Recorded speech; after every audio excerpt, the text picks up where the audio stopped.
So I'm on my way to Europe, meeting up with a few friends.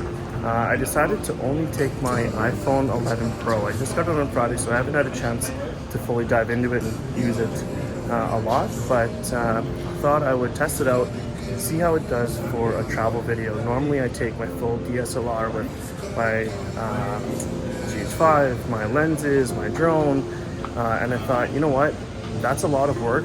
I'm going to try taking only my iPhone 11 and the gimbal. So I'm going to be taking photos, going to be taking video, hopefully put together something somewhat cinematic, and I'll share it with you guys when I'm done. So I'm going to test this out and I'll let you guys know how it goes. 850 to London Heathrow. We would now like to invite customers seated in zone 1.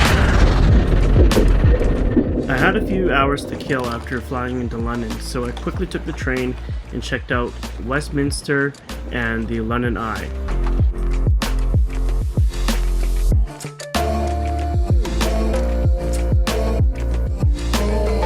After that, it was a quick flight to Munich where I met up with my friends.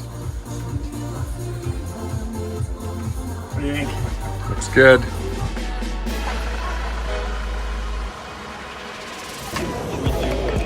All dressed up, ready to Oktoberfest. During Oktoberfest, the entire city comes to life.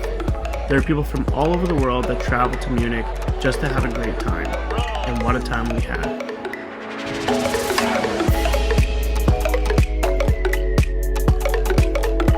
We took an afternoon to check out the BMW Museum, an amazing building that showcases the history of BMW and all of the cool things that it's built over the past years that I didn't even know about.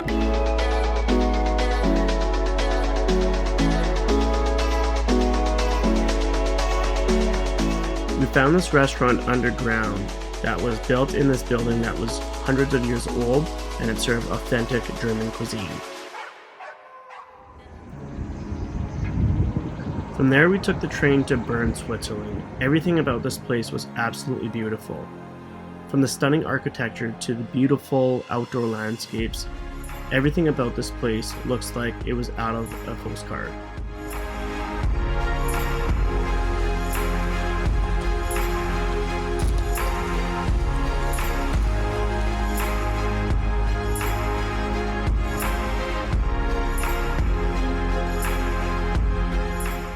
Unfortunately, we ran out of time and couldn't make it to the Alps in time, but there's this really cool area called Gemmerbahn, which features the highest and steepest railway that was used when they built the dam. I would highly suggest you plan for that and make the day trip to Gemmerbahn.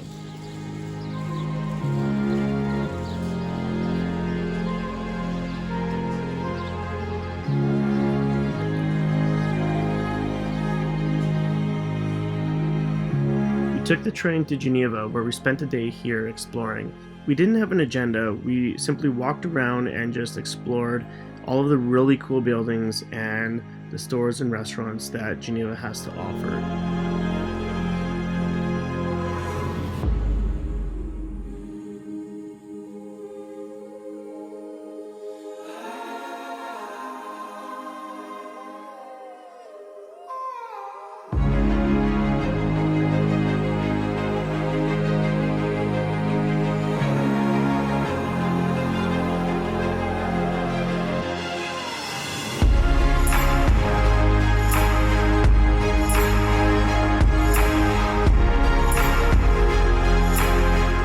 Our last stop was Nice, France, and it was a nice change to be in a more relaxed beach town. So we're about to start a hike up this trail. This guy. And apparently there's a nice garden up there. This was a really nice hike, and the views along the way are incredible. It took a little bit of work in order to take the bus route to get there, but it was well worth this view.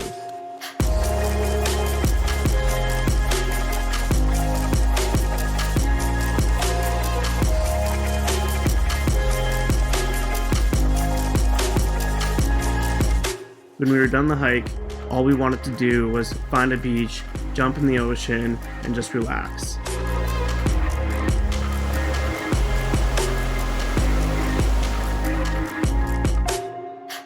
The next day we did a day trip to Monaco, where we walked around and just took in the amount of luxury that's in this city, and then we did a hike to the Princess Palace of Monaco.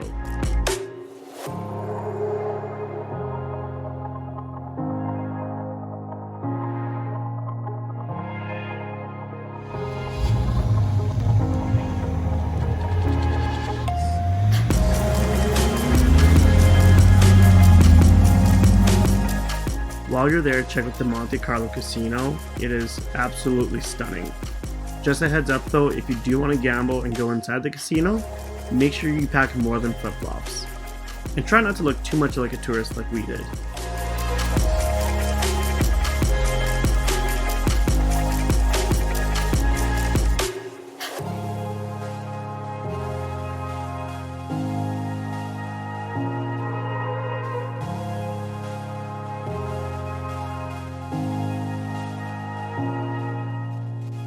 The last and final day, I woke up really early and just walked down to the beach by myself to reflect on the past 2 weeks and how lucky I am to be able to take this journey. I definitely will be back soon.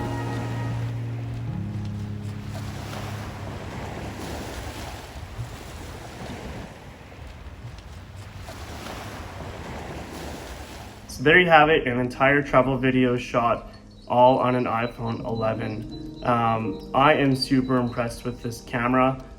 For someone that normally travels with a full bag of lenses and stabilizers and a GH5, it was honestly refreshing to be able to only carry a phone and a gimbal, which was very small. And even just the fact of not having to stop and rebalance your camera or swap a lens.